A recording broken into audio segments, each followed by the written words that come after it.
On the evening of the 23rd of April, 1991, Gerald Ratner walked onto the stage of the Royal Albert Hall in South Kensington, wearing a dinner jacket and the unshakable confidence of a man worth tens of millions of pounds. In front of him sat 6,000 people, captains of industry, newspaper editors, and members of the royal family in the front row.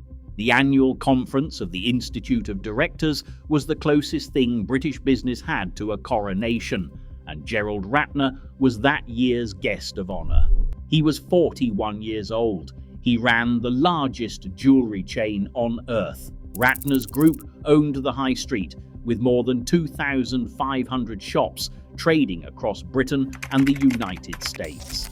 The company turned over £1 billion a year. He was about to destroy all of it in roughly 20 seconds. The man who delivered that speech had not arrived by accident.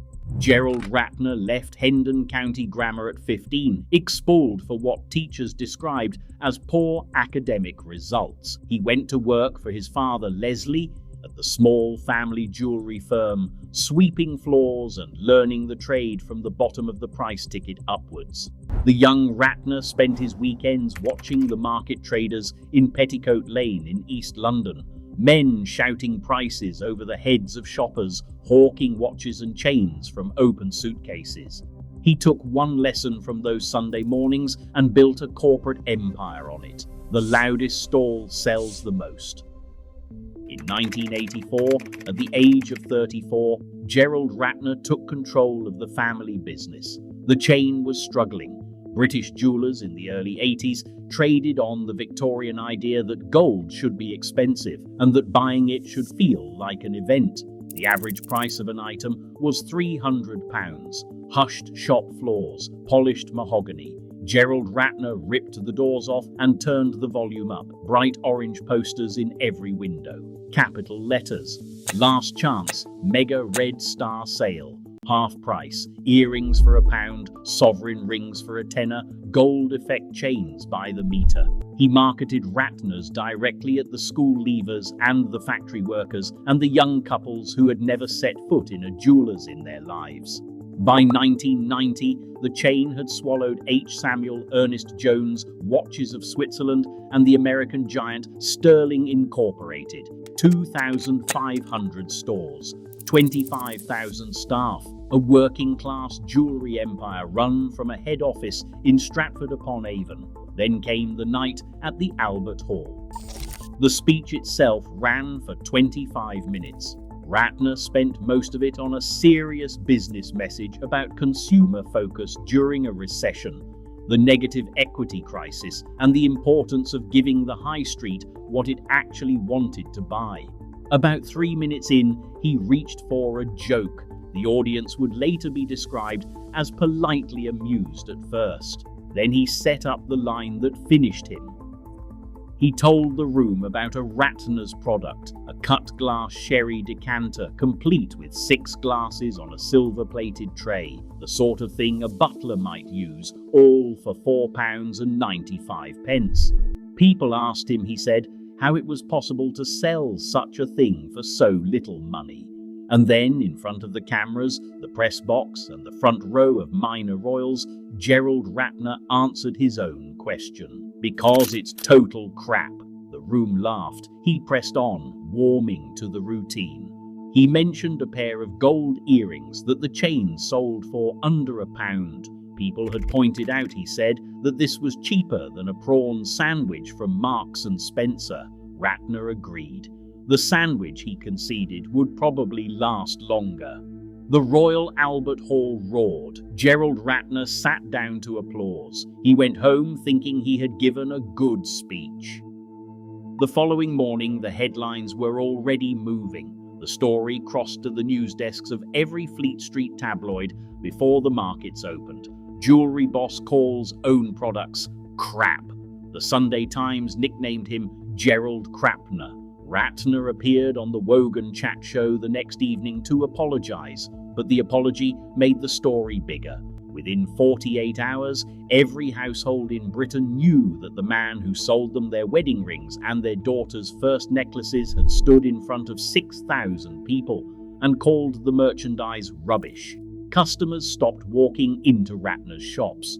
Not slowed, stopped. The chain ran in-store promotions that tried to make a joke of the speech, advertising the famous decanter as a collector's item. Nobody bought it. Within days, £500 million had been wiped from the value of Ratners Group. By the end of 1991, the share price was down 80%. The company that had taken Gerald Ratner's father a working lifetime to build, and Gerald himself a decade to expand into the largest jewelry chain on the planet, was now a financial corpse being picked over by its creditors. The board acted slowly, then all at once. A new chairman was brought in to stabilize the wreckage. Stores began closing in waves. Hundreds of shops across Britain and America were shuttered. The 25,000 people who worked behind the counters of Ratners, H. Samuel and Ernest Jones, including the Saturday girls, the area managers and the warehouse staff in the Midlands distribution centres, watched their jobs disappear in the rolling closures. None of them had been at the Albert Hall, none of them had told the joke, all of them paid for it. In November 1992, the new chairman dismissed Gerald Ratner from the company that bore his name. He left with a settlement. By September 1993, the board had concluded that the Ratner name itself was now so toxic to British shoppers that the entire business had to be renamed. The company was rechristened Signet Group. The H. Samuel and Ernest Jones signs stayed up. The Ratners brand was quietly removed from the high street, as if the whole thing had never happened. Gerald Ratner spent the mid-90s trying to reinvent himself. A jewelry consulting venture in France failed. In 1996, he opened a health club in Henley-on-Thames in Berkshire, which he later sold for nearly £4 million. He moved into online jewelry. He took up the speaker circuit, charging £4,000 an appearance to talk to corporate audiences about the night he destroyed his own company. He kept the house in Cookham. He kept the family money. He kept the punchline. The phrase "doing a Ratner" entered the English language as shorthand for any executive who talks his own business into ruin. It is taught in business schools in London, Boston, and Mumbai. Gerald Ratner is in his 70s now, still on the speaking circuit, still making jokes about the speech, still being paid to tell the story of his own catastrophe. If you want more stories like this one, stories of British companies that ate themselves, of boardrooms that walked their workforces off a cliff, of executives who walked away rich while the staff walked away with cardboard boxes, subscribe to the channel. We publish a new collapse every week. The 25,000 people who lost their jobs in the rolling collapse of the Ratners chain have no comparable speaking fee. There is no business school case study in their names. The Saturday girls and the shop managers and the warehouse staff went home for the last time, locked the staff door behind them, and walked out into the high street recession of 1992 to find what work they could. Gerald Ratner kept the Berkshire house.